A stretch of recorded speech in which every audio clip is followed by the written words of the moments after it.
Yahobu, Bapak Ibu Pendeta, Sinenge, Majelis dan warga Gereja Amin, ini adalah channel YouTube Sinode Gereja Amin.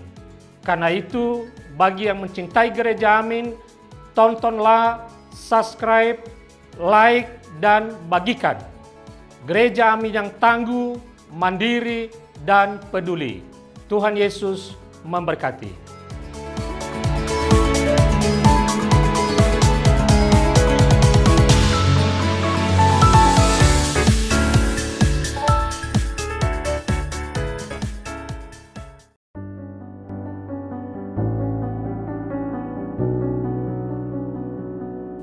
Halo sahabat muda, senang dapat kembali menjumpai sahabat sekalian dalam acara Youth for Christ. Bersama saya, Paula Kristianti Mulyatan dari Gereja Kristus Ketapang, anggota PGIW DKI Jakarta.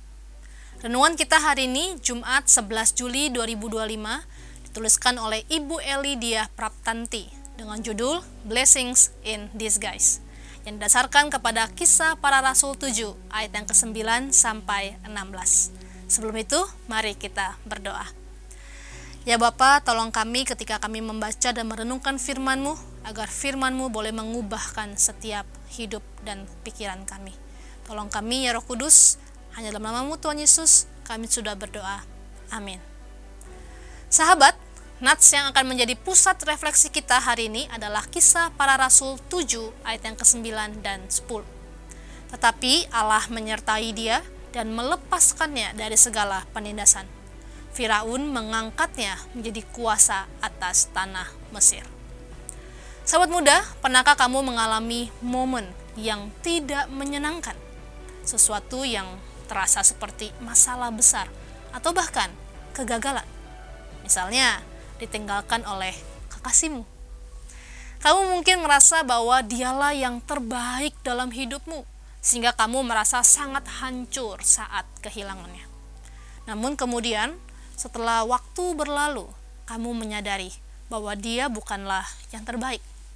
Bahkan, kamu mungkin merasa beruntung berpisah dengannya, serta mendapatkan kekasih yang jauh lebih baik dan sangat mengasihimu.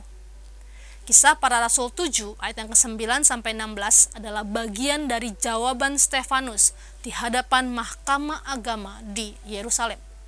Dalam penjelasannya, dia menceritakan sejarah umat Israel, termasuk kisah Yusuf, untuk menunjukkan bagaimana Allah telah bekerja dalam kehidupan nenek moyang mereka.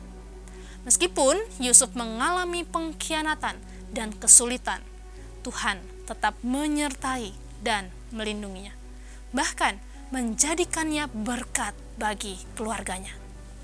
Stefanus menggunakan kisah ini untuk menunjukkan bagaimana Allah setia dalam menepati janjinya, dan seringkali memakai situasi yang sulit untuk membawa kebaikan bagi umatnya.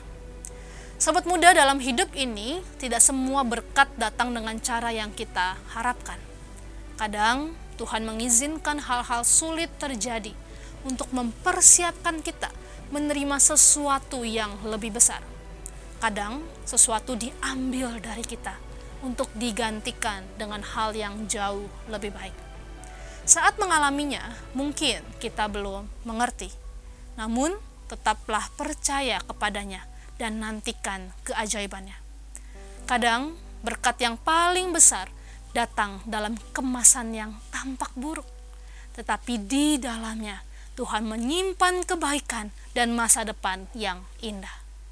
Peristiwa yang terasa berat dan menyakitkan ternyata menjadi blessing in disguise, berkat yang tersembunyi dalam rupa yang tak terduga.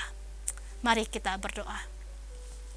Ya Bapa, ajar kami untuk percaya kepada hati-Mu yang baik itu. Di tengah kami mengalami kesulitan, pergumulan, penderitaan dalam hidup, tapi kami mau percaya Engkau akan mendatangkan kebaikan bagi setiap kami. Tolong kami ya Roh Kudus untuk boleh mengimani firman ini. Hanya dalam nama-Mu Tuhan Yesus kami sudah berdoa. Amin. Sahabat muda, demikian renungan kita hari ini. Jangan lupa subscribe, like, dan bagikan kepada teman-teman kita yang lain. Tuhan Yesus memberkati.